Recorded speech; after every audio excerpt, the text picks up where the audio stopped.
We've all heard of the Sahara. Sure you have. It's the largest hot desert on the planet. A sea of sand covering an area larger than the contiguous United States. But have you ever wondered what lies beneath the sand dunes? To answer this question, we must travel deep into the past of our blue planet. Up until some 6,000 years ago, the Sahara was grassland. Humans were around at this time, not me, spreading agriculture around the planet. In the north of Africa, the color green dominated. Plenty of rainfall meant that there were lakes, rivers, pastures, and even forests. A completely different image of the Sahara from the barren landscape of today. But then, the climate started to shift. The region became parched, and the vegetation started disappearing. The wind did the rest. It took away the fine sediment after there were no plant roots to hold the ground together. Give it a couple thousands of years, and you get a familiar image of the Sahara. Sand and rocks stretching as far as the eye can see. But when it comes to volume, only a quarter of the Sahara is actually sand. The yellow sands of the Sahara are just one part of the story. The desert has many other features, such as gravel plains, salt flats, and plateaus. Makes you think if we understand the word desert correctly. For people who study such terrains, geologists, there is only one condition for defining a desert: precipitation. If an area gets little or no rain, then it's considered a desert. The Sahara certainly fits the bill. Its average annual rainfall is just 3 inches. Compare that to the nearly 45 inches a year in New York. When we look at precipitation, this sandy desert is only the third largest in the world. Number 1 and 2 are Antarctica and the Arctic. They are larger than the Sahara by millions of square miles. It sounds odd, but there is more than one type of desert.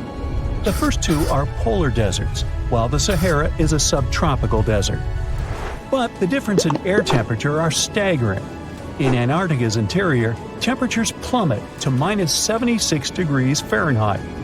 Compare that to the highest temperature on record in the Sahara of 136 degrees Fahrenheit. But this desert has a cool side. At night, the temperature is roughly the same as the average yearly temperature in Denmark.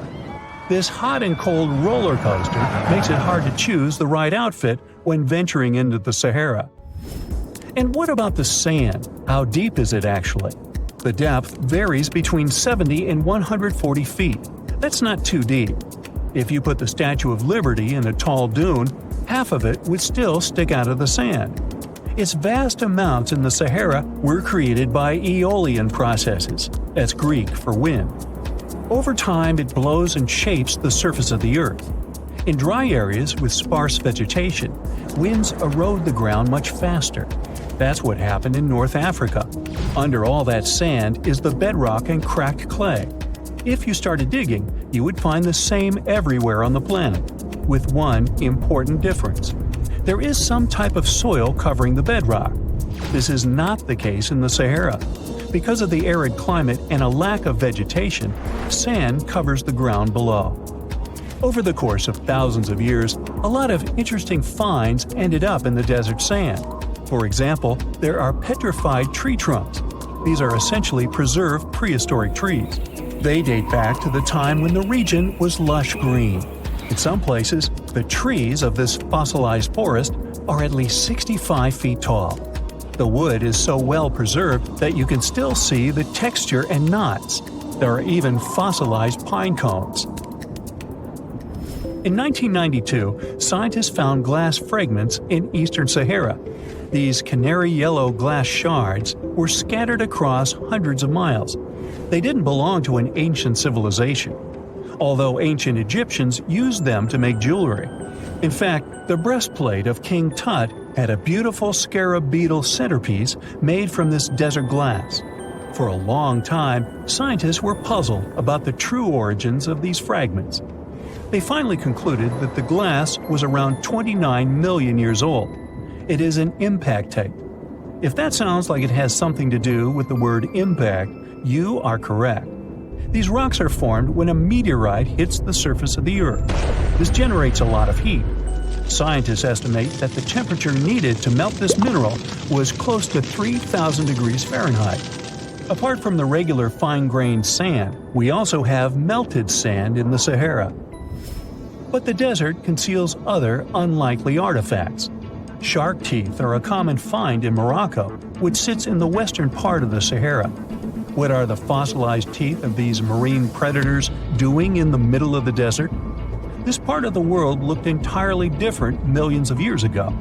There was a sea cutting right through what is now a desert. The Trans-Saharan Seaway ran the length of present-day Algeria and Mali. It was around 165 feet deep. That was enough for all sorts of aquatic animals to inhabit it. Large catfish, sea snakes, and of course sharks lived in the area. British archaeologists even unearthed a turtle shell in Mali in the 1980s. For centuries, there was even an entire city hidden under the desert. Timgad was a Roman outpost constructed by the Emperor Trajan around the year 100 in the current era. For various reasons, its residents abandoned it around the year 700. The sands of the Sahara soon engulfed the city. It had remained hidden for nearly 1,000 years. Then, in the 1700s, a Scottish explorer started digging out the city. His team first uncovered a sandstone triumphal arch 40 feet high, similar to the ones we can see in Rome and Paris today. An amphitheater soon popped out of the sand, and it was followed by well-preserved statues of Roman emperors. The Scotsman's find was so impressive that no one believed him at first. It took 2 more centuries for archaeologists to fully excavate the city during the 1950s. The site covers a surface as large as 10 polo fields.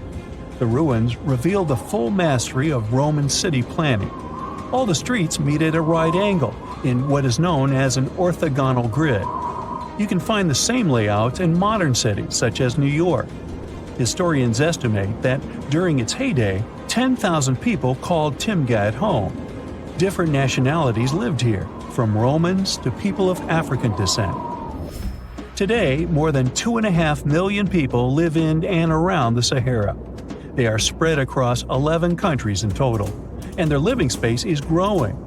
The desert is 10% larger than it was just a century ago. This process doesn't involve sand pouring out of the Sahara.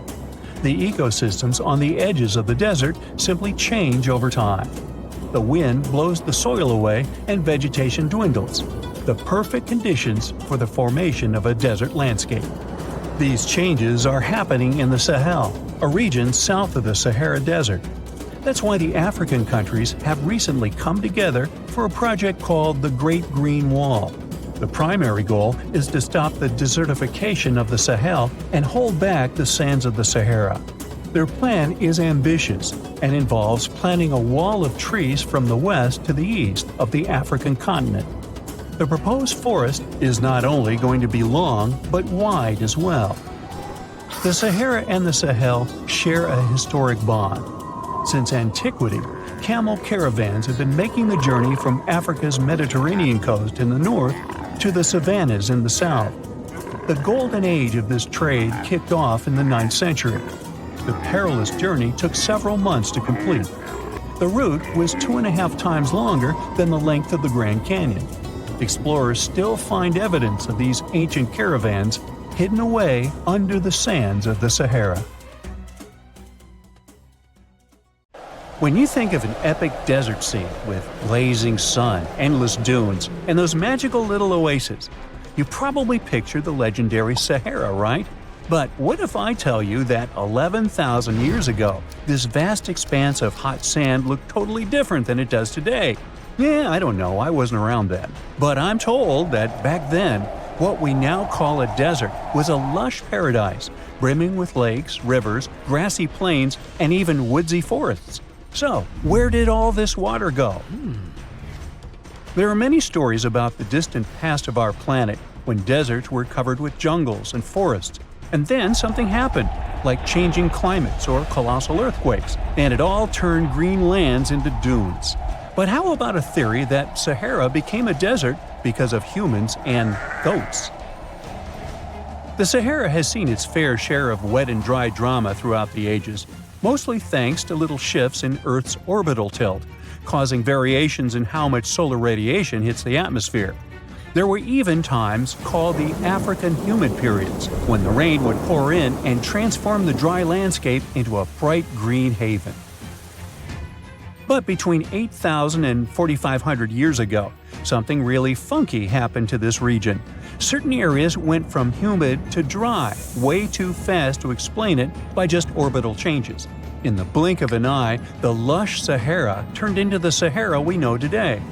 Now, if you ask scientists why it happened, they will tell you, "Oh, it's just poor parameterization of the data."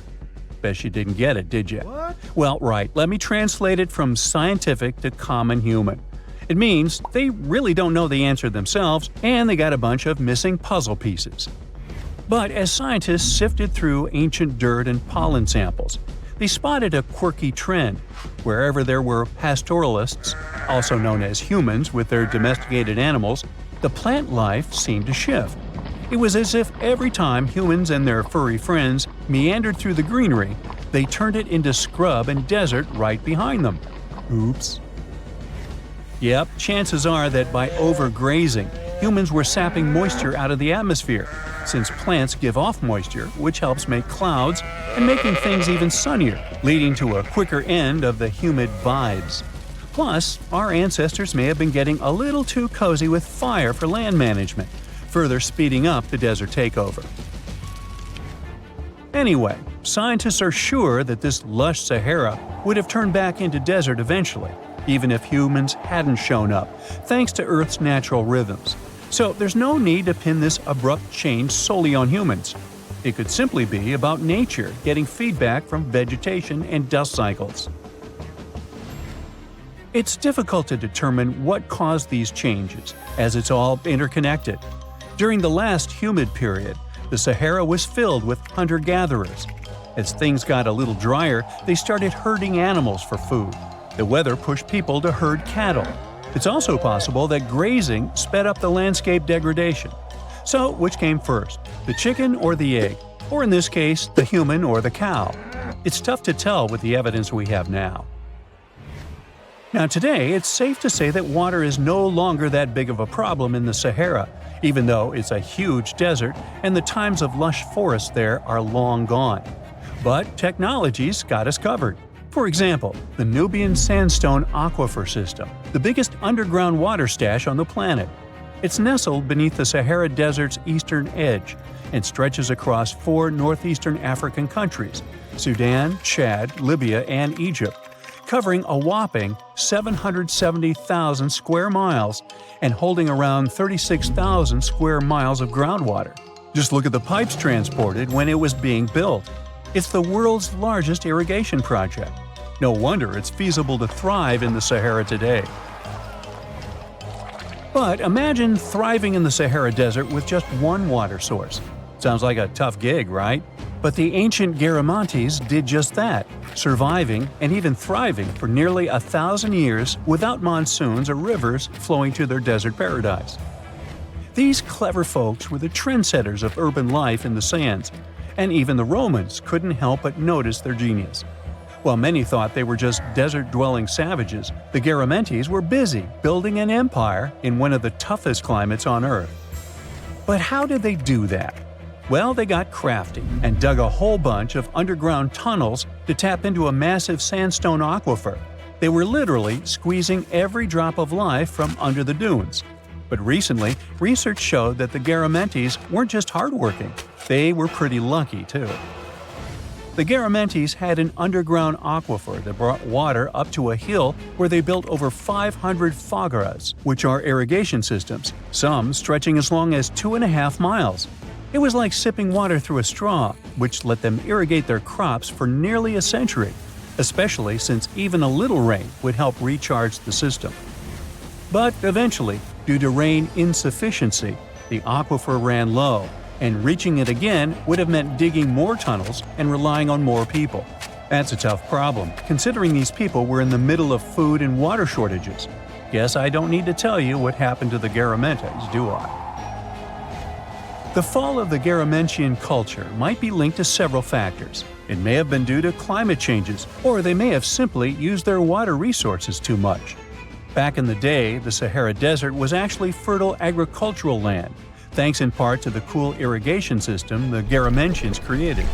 But since fossil water isn't something you can replenish over time, the groundwater levels dropped pretty low.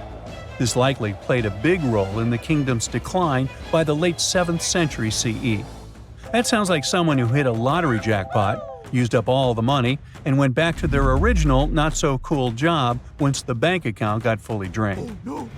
Oh, by the way, even if the Garamantes left some secret wisdom messages for us, the chances are we'll never get what they wanted to tell us. Nobody really knows what language they used, and their texts are nearly indecipherable to us today. But let's go back to the Green Sahara. So it transformed into a desert about 4,500 years ago.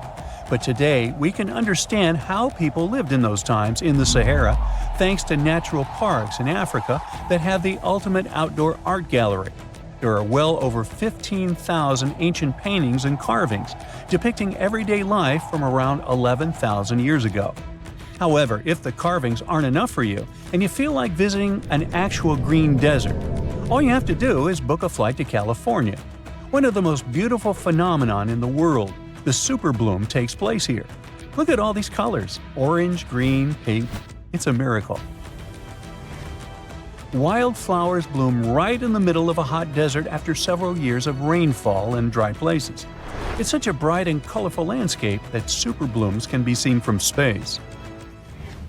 This rare phenomenon can be observed in other arid places and deserts in western and southern Africa, Western Australia, and Chile. In all these places, the weather is very hot and dry in summer. Mild humid air comes in winter, and this is the ideal environment for mass flowering. Flower seeds that lie in desert sands can wait for decades before starting to produce flowers. When the hot sun destroys all the weeds and grass, and the rainfall becomes enough to moisten the soil, the seeds are kind of like, well, okay, now it's our turn to play a big game. And then hundreds of thousands of tourists come to take photos and post these beautiful pictures on social media. And this, unfortunately, is one of the main dangers for flowers.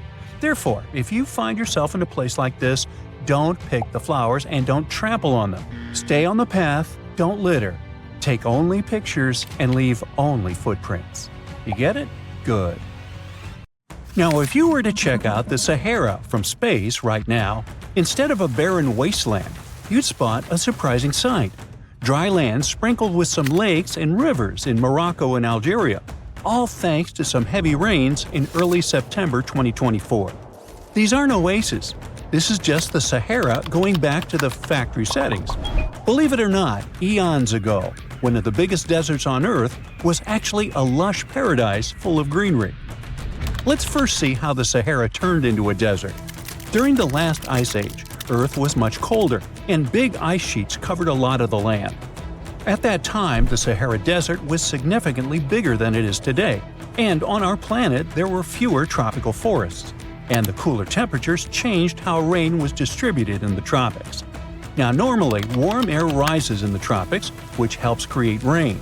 Since it was colder during the Ice Age, this system got, well, messed up, and less rain fell in some areas. This caused more dry and desert-like conditions in places that are usually wetter. There was also a lot of dust blowing around in the Sahara Desert, which scientists found in old ocean sediments. But about 12,500 years ago, something surprising happened. The dust levels went way down. This meant that the Sahara got a lot wetter, which is a sign that the climate suddenly warmed up for a while before cooling down again. After 12,500 years ago, the Sahara became a much greener place, like a savanna, because a weather pattern called the Intertropical Convergence Zone, a mouthful indeed, moved north during summer. This wet period was at its best around 4,000 years ago, when temperatures were a bit warmer than today. At that time, more rain fell in the Ethiopian highlands, which made the Nile River carry more sediment. However, there was another big change called a Heinrich event, which caused the Intertropical Convergence Zone to move back south. This led to the Sahara and Arabian regions drying out quickly. Because of this, the Nile River had much less flooding between 2700 and 2100 BCE. Long story short, well, too late for that. The Sahara has gone through wet and dry cycles due to changes in the climate and weather patterns over thousands of years. Up until recently, we've known about the Sahara in its dry era. But in September 2024, an unusual cyclone rolled through. It hit Morocco, Algeria, Tunisia, and Libya, and filled those dry lakes and rivers. The satellite images from NASA of before and after the rains are stunning. It's like the Sahara has had a makeover. Some areas in North Africa received up to 8 inches of rain. For comparison, Seattle gets about 40 inches per year, only 5 times what the Sahara received. I say only for one simple reason. Seattle has a reputation for being quite rainy, while the Sahara does not. The tricky part is those 8 inches. Essentially, the entire yearly quota for this area fell in a matter of moments. So, in a way, it might have felt rainier in the Sahara than in Seattle.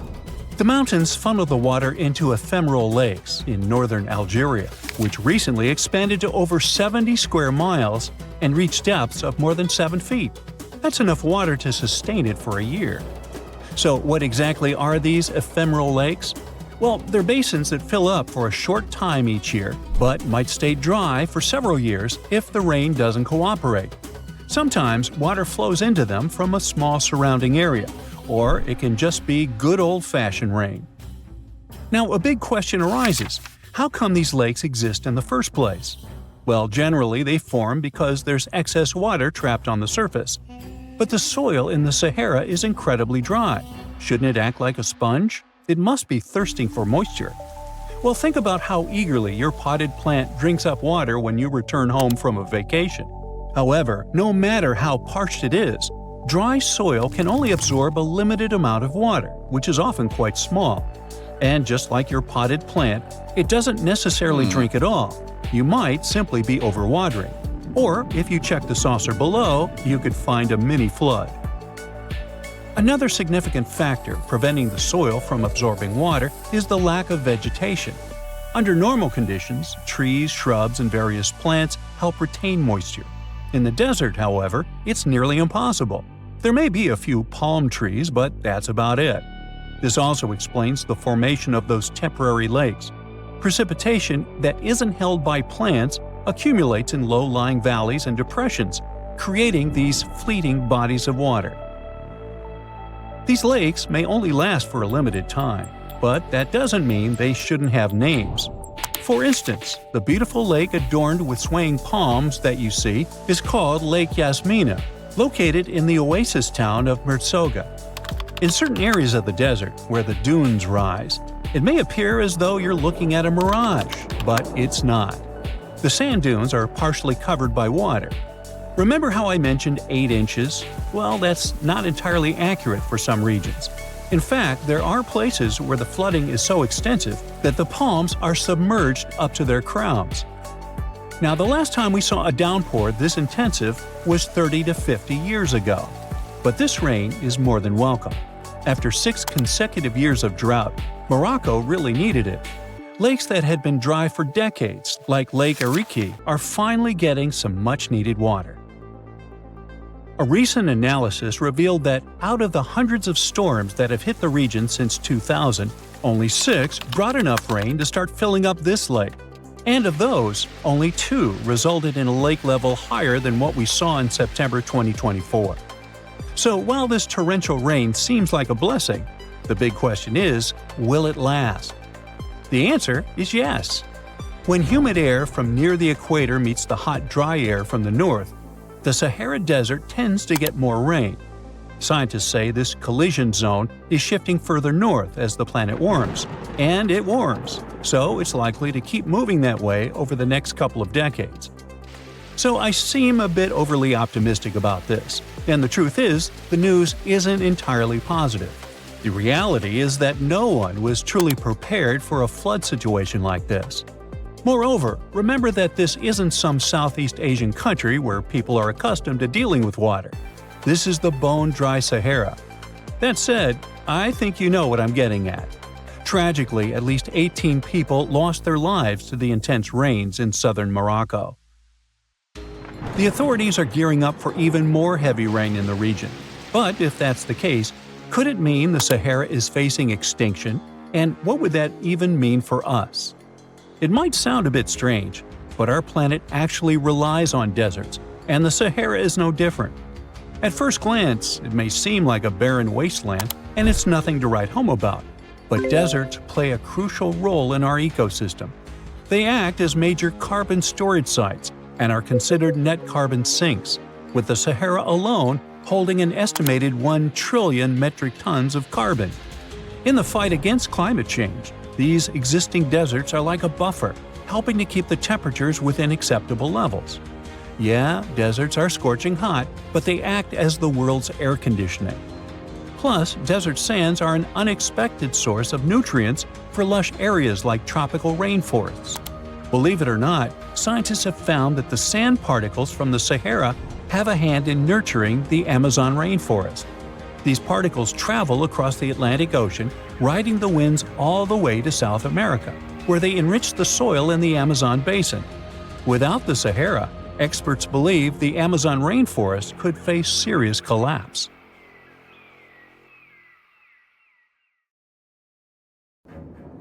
So the Sahara Desert is so big that it covers 8% of the world's territory.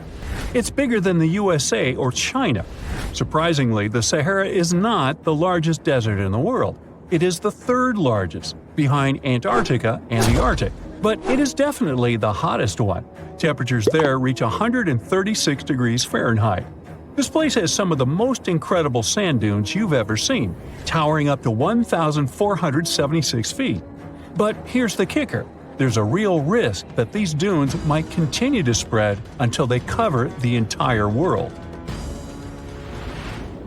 Surprisingly, the influence of the Sahara Desert extends far beyond its borders.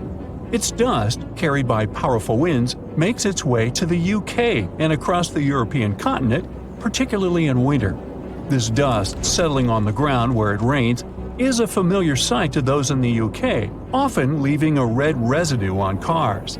This connection between the Sahara, England, and Europe serves as a stark reminder of the global reach of environmental phenomena.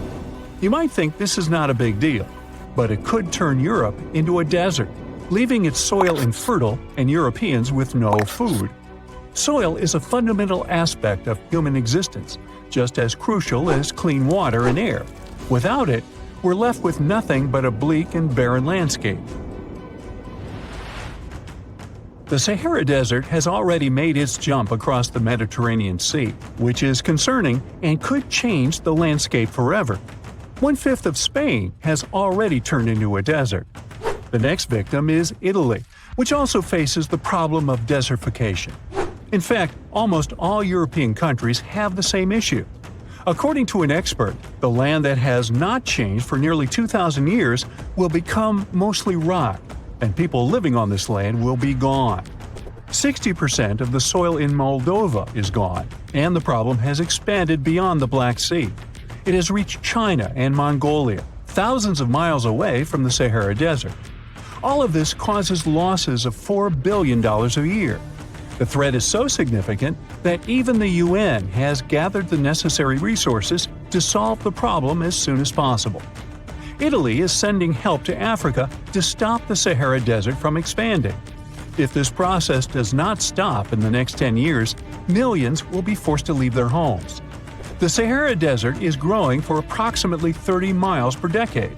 You do the math and see how long it will take to cover Europe. Since 1920, the Sahara has expanded by around 10%.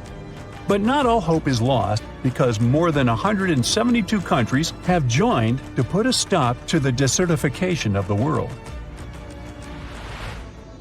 The World Food Program is a project that aims to help bring back green land that was once present in the Sahara. When they told people who called the Sahara home what they were about to do, the latter basically laughed in their faces and said it was impossible. But when you have a specific goal in mind, the impossible becomes possible. If we traveled back around 5,000 years into the past, we would see a beautiful forest with lush green trees and grass. Africa's climate has been changing for 21,000 years, from fantastic greenery to uninhabitable deserts. This has to do with Earth's rotation and the monsoons that bring water to this dry continent. But with the help of scientists and some clever tricks, we can bring the greenery back and stop the Sahara in its tracks. The Senegal River serves as a border between the Sahara Desert, Senegal City, and Mauritania. When you look at this area from space, you'll see how the desert is expanding to Senegal because the vegetation along the riverbank is almost non-existent. Forests can serve as a barrier, stopping the sand from getting blown away and the desert from expanding. An effort to create a great green wall is being made, and how they do it is actually quite impressive. Nothing has been growing in the currently restored area for more than 40 years, making locals find other places to call home. People were thrilled when they saw that the land could be restored. They're very committed and learn to work with the soil and grow food. At the same moment, more than 30,000 hectares have been restored and transformed into lush greenery. The Sahel region is the starting point of desertification, and it is crucial to establish a green wall in that area first. To make this wall is not rocket science, since it only takes a few simple steps. The ground there is baked by the sun and as hard as a block of concrete. If you've ever poured water on concrete, you know that it just flows away. It doesn't stay in one place. So they had to create water-retaining half-moons that would hold the water and make it available to plants.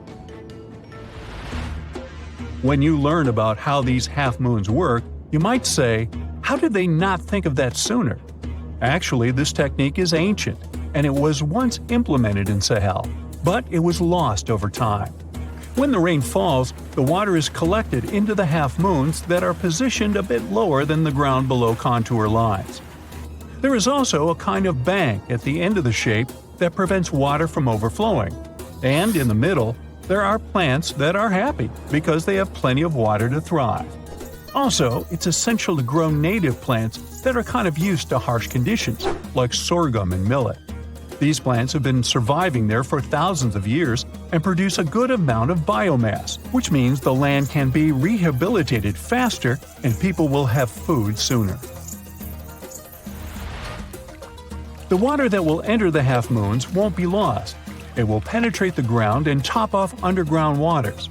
This will ensure the ground that H2O will never run out and that future generations will have usable aqua. This brilliant planting technique is not limited to half-moons. People also create lines and plant various vegetables, such as tomatoes. Next, there are places only for trees, like lemons or oranges. After a long hot day, nothing is better than a freshly made cold lemonade.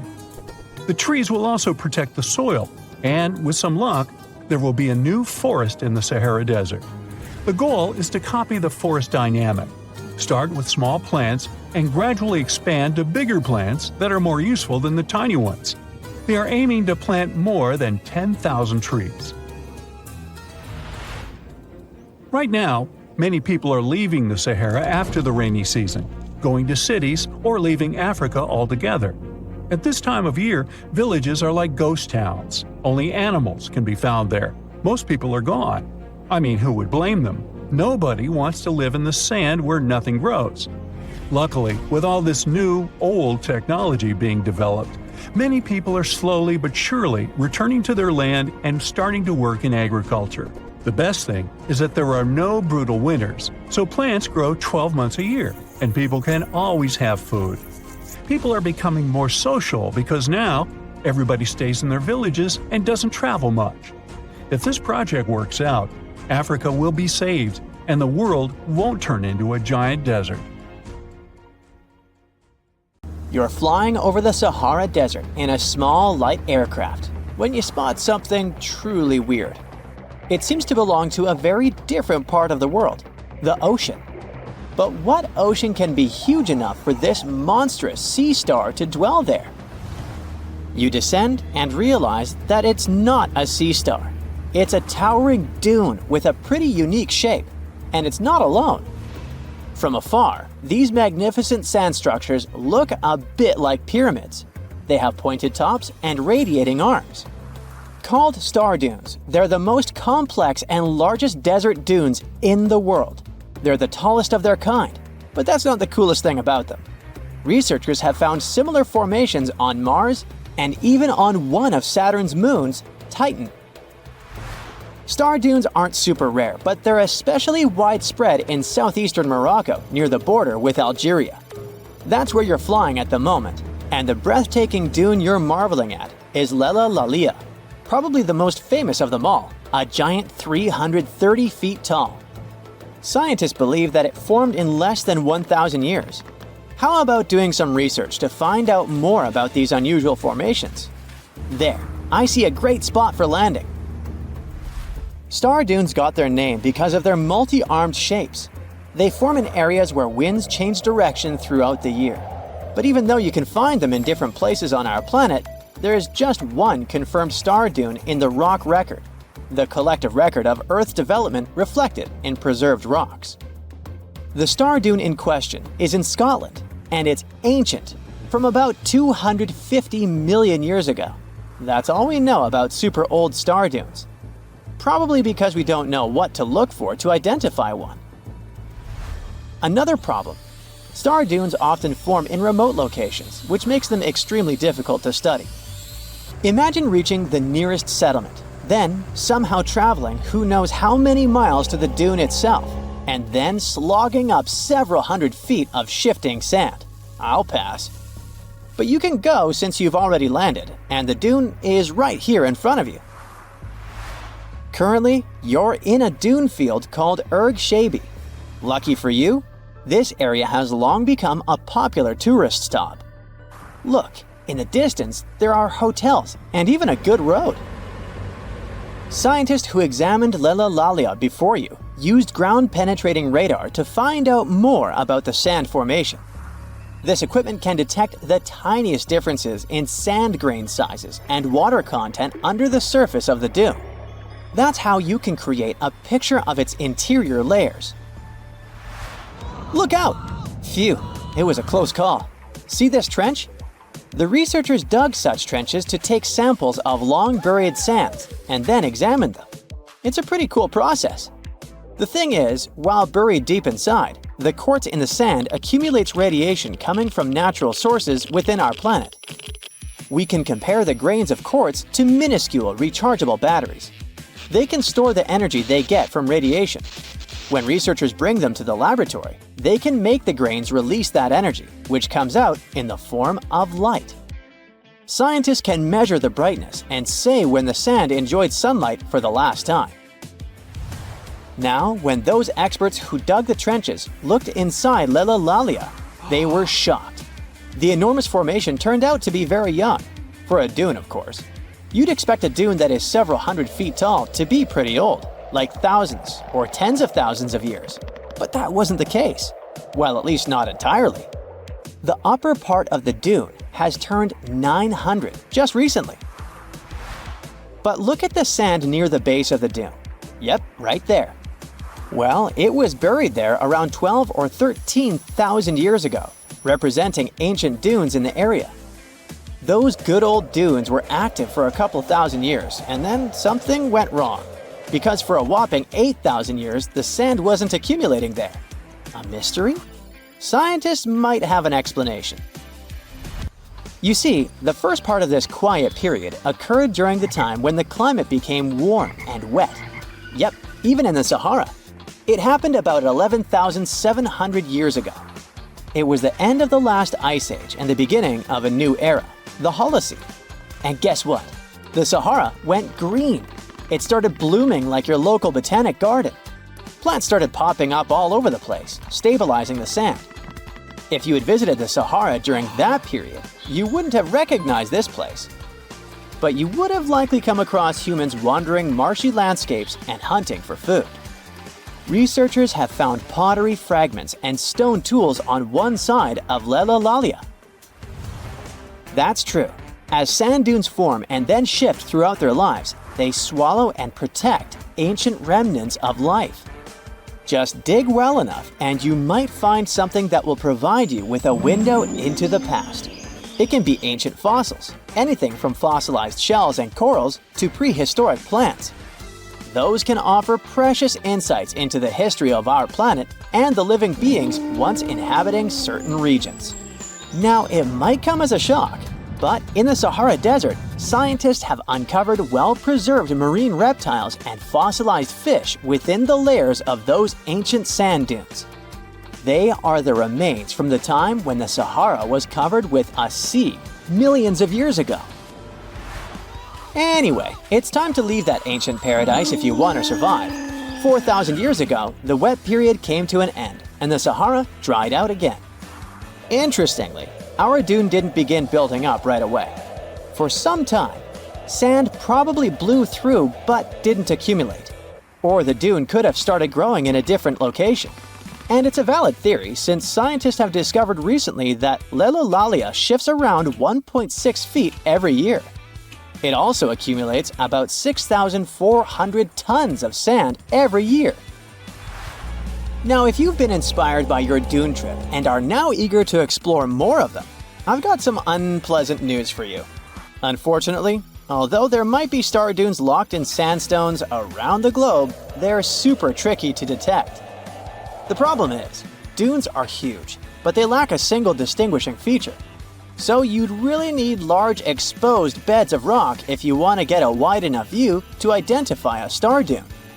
On the bright side, there surely are places where it might be possible to do such research, but you should be ready to know that it might be just a set of various features that look like other dunes. But if you combine them, you'll say, it's likely to be a star dune. Comment below if you'd like to go on a trip in search of a star dune. Meanwhile, we'll continue our journey. You decide to have some rest and start climbing down the side of the dune. That's when you begin hearing it. Terrible, haunting sounds. Are there ghosts nearby? Worry not, you're safe. You might have heard of a phenomenon called singing sands. As you walk down some sandy slopes, you disturb the grains of sand. They rub against each other, producing friction that creates those eerie melodies. With each step, the sand beneath your feet comes alive in a ghostly choir of whistles and whispers. The sounds range from low hums to loud, high-pitched wails, as if an otherworldly symphony is echoing through the dunes.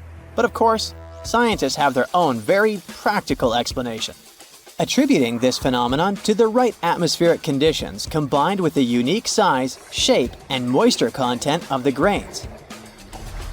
Now you've almost made it all the way to the bottom of the dune, but beware of slip faces. When a sand dune reaches a certain steepness, it develops a slope. That's the very slip face I was talking about. This slope is usually on the leeward side of the dune and sheltered from the prevailing wind. Sand grains start accumulating on the windward side, slowly creeping along the dune's gentle slope. At one point, they reach the top. Gravity takes over and they start sliding down, triggering a cascading effect. It looks like a miniature sand avalanche, and I wouldn't want to end up in its way. The Sahara Desert is like a Mad Max movie. Scorching heat, endless dunes, and an overall barren wasteland. A place where no one could live, right? Well, forget all you know about it, because 5,000 years ago, the Sahara was a lush paradise of grasslands, lakes, and rivers, and the home of a ghost civilization that vanished without a trace. Our tale begins in the 1930s, when a Hungarian explorer stumbled upon a cave in the middle of the Sahara. Inside, he found something bizarre: ancient rock paintings of people swimming in a lake, surrounded by giraffes, hippos, and crocodiles. At the time, everybody shrugged it off as some symbolic depiction of the afterlife, because, really, who would imagine a lake in the Sahara? Well, fast forward some 70 years later, when a group of archaeologists made a discovery that flipped the script. In a rock shelter in Libya, they unearthed 15 mummies, along with baskets, ceramic pots, and other everyday items. This may look like prehistoric junk to most people, but to archaeologists, it was like uncovering a key piece of evidence. Those people weren't just passing through, they lived here. You see, those weren't just any mummies. They were some of the oldest naturally mummified humans ever found, dating back over 7,000 years. Take that, Egypt. 2 of them still had readable DNA, preserved thanks to a rare natural mummification process, almost a miracle considering the Sahara's climate's ability to turn everything into, well, beef jerky. Scientists struggled to understand where those mummies came from for a while, because the mitochondrial DNA they recovered was not helpful at all. But thanks to scientific progress, they eventually managed to do a full genome analysis that revealed some weird secrets. Those people belonged to a human lineage that was completely unknown, and they lived isolated from the rest of humanity for thousands of years. For decades, researchers assumed that the place where they lived, the Green Sahara, was like a prehistoric highway, a lush corridor that humans and animals used to migrate between sub-Saharan Africa and the Mediterranean. But the mummies demolished that theory, like a hippo sitting on a sandcastle. Their DNA showed zero genetic mixing with sub-Saharan and Eurasian migrants, keeping their genes pure for 7,000 years.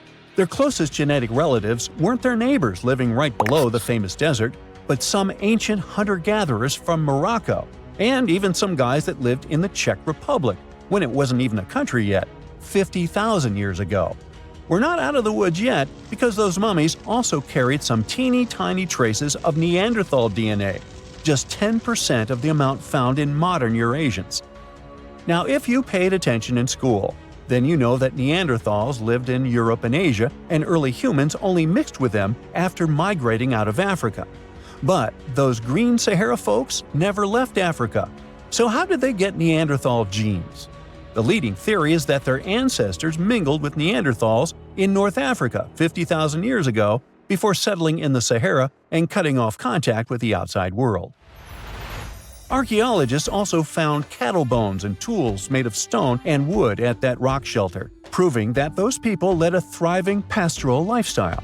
This discovery made scientists scratch their heads for a while because, you see, animal domestication was not developed in Africa. So how did they learn it if they never mingled with anyone? Did they have ancient YouTube tutorials? Probably not. The researchers believe they must have traded knowledge with neighboring groups, but just knowledge, no saliva. It's almost too hard to believe that no outsiders mixed with them. After all, who wouldn't want to live in a thriving civilization in the middle of a green paradise, drinking milk, eating meat, and even using animal blood as a protein source? Ooh, yummy. They didn't have to hunt for every meal, thanks to their livestock, and the abundant water made life pretty sweet. And yet, they never married outsiders.